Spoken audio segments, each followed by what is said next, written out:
23 ஆண்டுகள் காவல்துறையில் பணியாற்றி நூற்றுக்கணக்கான வழக்குகளை தீர்த்த ஒரு துப்பறியும் அதிகாரி தான் செய்த கொலைக்காக கைது செய்யப்பட்டார். ஸ்டெபானி லாசரஸ் LAPDயில் மிகவும் மதிக்கப்பட்ட துப்பறியும் அதிகாரி.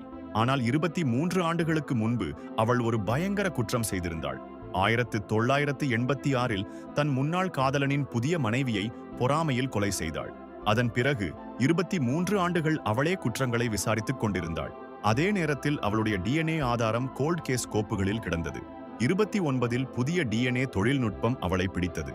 பாதிக்கப்பட்டவரின் மேலிருந்த கடித்த தழும்புகளில் இருந்து அவளுடைய ஏற்றில் கண்டுபிடிக்கப்பட்டது.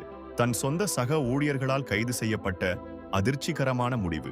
23 ஆண்டுகள்தான் தீர்க்காமல் வைத்திருந்த கொலை வழக்கிற்காக